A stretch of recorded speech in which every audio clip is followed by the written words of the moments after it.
নমস্কার বন্ধুরা, দৈনন্দিন ভাবনা চ্যানেলে আপনাদের স্বাগত জানাই। কেমন আছেন সকলে? আশা করি ভালো আছেন। আমিও খুব ভালো আছি। আজ আপনাদের সঙ্গে একটা নতুন রান্না শেয়ার করব।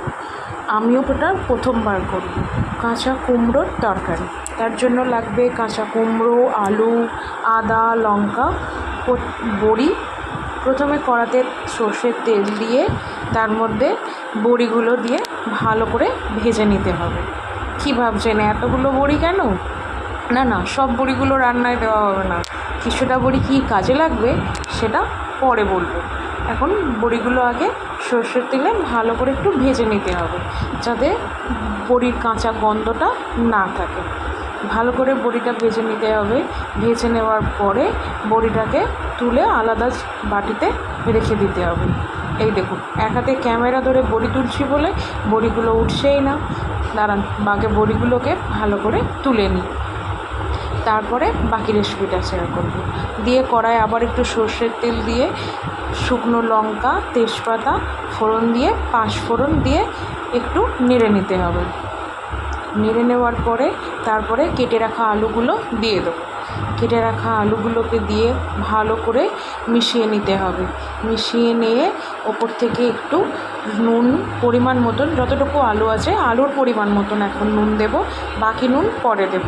দিয়ে ভালো করে নেড়ে নিয়ে একটা ঢাকনা চাপা দিয়ে খানিকক্ষণ রেখে দেবো, যাতে আলুটা একটু নরম হয়ে যায়। দিয়ে আলুটা নরম হয়ে যাওয়ার পর একটু নেড়ে নিয়ে তারপরে যে কুমড়োগুলোকে কেটে রাখা ছিল সেই কুমড়োগুলো এবারে ওতে দিয়ে দেব। দিয়ে আবার একটু ওপর থেকে নুন ছড়িয়ে দিয়ে ভালো করে নেড়ে নেব। কারণ কচি কুমড়ো তো তাড়াতাড়ি সিদ্ধ হয়ে যাবে, তাই আগে আলুটা নেড়ে ভেজে নিলাম, দিয়ে তারপরে কচি কুমড়োটা দিলাম। কচি কুমড়োর এই রেসিপিটা আজই আমি ইন্টারনেটে দেখেছি। অনেক দিন ধরে কচি কুমড়োটা জানেন তো বাড়িতে পড়ে আছে। কী রান্না করব বুঝতে আর পারছি না। আজ হঠাৎ করে চোখে পড়লো কচি কুমড়োর এই তরকারি। ব্যাস, যেই দেখা সেই কাজ, বানিয়ে ফেললাম কচি কুমড়োর তরকারি, আর আপনাদের সঙ্গেও শেয়ার করতে চলে এলাম। খানিকক্ষণ ঢাকা দিয়ে রাখার পরে আর একবার ভালো করে নেড়ে নিতে হবে। কুমড়োটা একটু জল ছেড়েছে এবং বেশ নরমও হয়ে এসছে। এরপরে একটা বাটিতে আমি আদা, কাঁচা লঙ্কা, তার সঙ্গে ধনে গুঁড়ো, জিরে গুঁড়ো, লঙ্কা গুঁড়ো, হলুদ গুঁড়ো, অল্প পরিমাণ চিনি দিয়ে একটা পেস্ট বানিয়ে রেখেছি। সেই পেস্টটা রান্নার মধ্যে দিয়ে দেবো। দিয়ে একটু জল দিয়ে বাটির গায়ে যে মশলাটা লেগে আছে এখনও, সেটাও ধুয়ে ওই রান্নাটার মধ্যে দিয়ে দেবো। দিয়ে ভালো করে মিশিয়ে নিতে হবে মশলাটাকে, যাতে সমস্ত সবজিগুলোর সঙ্গে মশলাটা ভালো করে মিশে যায়। দিয়ে সময় নিয়ে একটু এপিট ওপিট করে কষে নিতে হবে। আদা আছে, যাতে বেশিক্ষণ কষলে তেতো না হয়ে যায়, তাই জন্য অল্প করে চিনি দেওয়া আছে। আর এমনিতেও তো কাঁচা কুমড়োতে সেরকমভাবে কোনো টেস্ট থাকে না মিষ্টি, তো অল্প করে চিনি দিলে দুটোরই ব্যালেন্স হয়ে যায়। কুমড়োটারও একটা স্বাদ আসবেই, আর আদাটাকে বেশি কষলে তিতও হবে না। ভালো করে এভাবে একটু কষে নিতে হবে বারবার, ঠিক যেভাবে আমরা আলুর দম কষি, মাংস যখন করি তখন যেভাবে কষি, ঠিক সেইভাবে ভালো করে কষে নিয়ে এবারে একটুখানি বেশ পরিমাণ মতন যতটা জল লাগবে ততটা জল দিয়ে ভালো করে নেড়ে নিয়ে, আমার তো মনে হচ্ছে যে আর একটু জল লাগবে, কারণ বড়ি দেওয়া হবে, তখন বড়িতে খানিকটা জল টানবে। দিয়ে ভালো করে চাপা দিয়ে ফুটিয়ে নিতে হবে। 10 থেকে 15 মিনিট পর একবার খুলে দেখব। ততক্ষণ তরকারিটা ফুটছে, আমি এখানে আমার গাছগুলো দেখতে চলে এসেছি। এগুলো আমার জানলার গ্যালারিতে বসানো আছে। সারা দিনের এত রোদের তাপ যে গাছের পাতাগুলো একেবারে নেতিয়ে পড়েছে। একটু জল দিয়ে দিই, যাতে গাছগুলো আবার আগের অবস্থায় ফিরে আসে। এই গরমে আমাদেরই যা হাঁসফাঁস করার মতন অবস্থা, সেখানে গাছগুলোর কী অবস্থা বুঝতেই পারছেন। যতই জল দিচ্ছি সব জলই মনে হচ্ছে যে মাটিতে শুষে নিচ্ছে, তাই আরও বেশি করে জল দিয়ে দিলাম, যাতে গাছগুলো জলটা শুষে নিয়ে তাজা হয়ে যেতে পারে।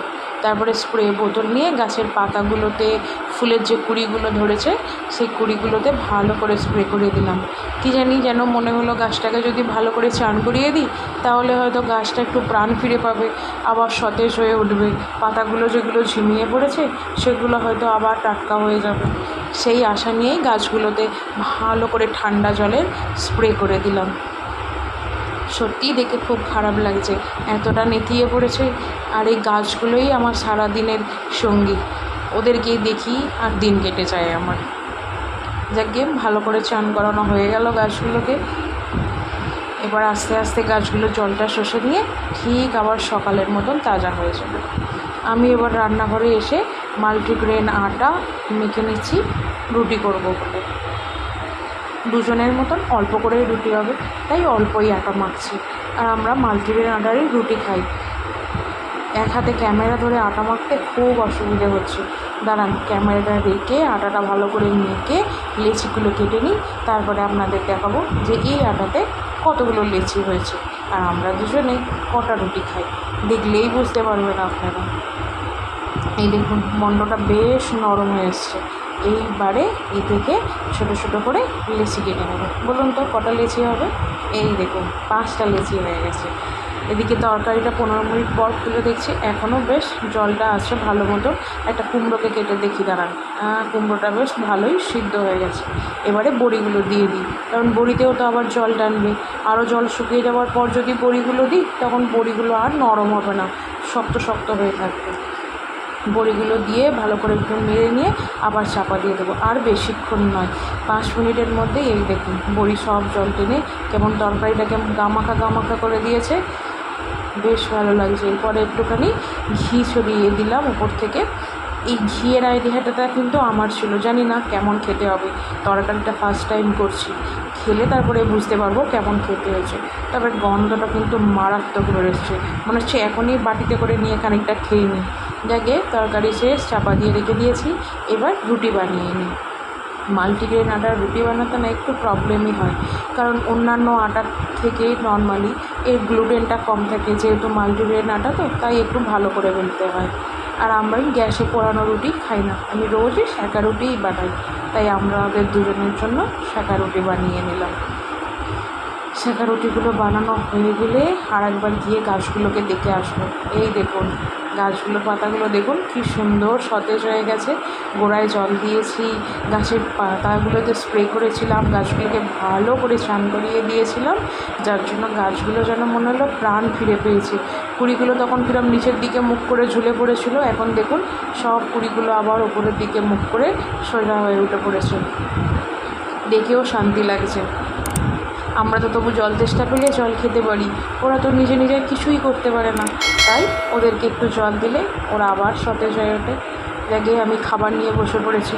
আপনারা ভাবছেন হয়তো এত দিনের বেলা আমি রাত্রের খাবার খাচ্ছি কেন। আমার না ওভারওয়েট আছে, যার জন্য ডাক্তার আমাকে বলেছে যখনই সূর্য মামা ডুবে যাবে তখনই রাতের খাবারটা যেন আমি খেয়ে নিই। এভাবে যদি বেশ আমার ওয়েটটা ধীরে ধীরে কমতে থাকবে। তাই বলেছি আগে পাত ভর্তি করে একটু স্যালাড নিতে। তাই নিয়ে নিয়েছি বিট, শসা, 1 পিস রুটি আর কুমড়ো দিয়ে আলু দিয়ে বড়ি দিয়ে তরকারিটা বানিয়েছিলাম, একবারই তরকারি। আমি বেশিরভাগ কুমড়োটাই নিয়েছি, আলুটা একটু কমই নিয়েছি। আমার বর আবার কাঁচা কুমড়োর থেকে আলুটা খেতে বেশি পছন্দ করবে, তাই জন্য ওর জন্য একটু আলুর দিকটা বেশি রেখেছি। আর বড়ির তরকারি ওটা তোর ফেভারিট। আর তখন যে বলেছিলাম না অতগুলো বড়ি ভাজি কী করব, ওই বাকি বড়িগুলো রেখে দিয়েছি। ও বড়ি ভাজা খেতে ভীষণ ভালোবাসেন, তাই যখন আসবে তখন এই তরকারি, বড়ি ভাজা, রুটি আর স্যালাড এই দিয়ে ও খাওয়া কমপ্লিট করে নেবে। আমি আমার খাওয়া কমপ্লিট করে দিলাম আজকের মতন।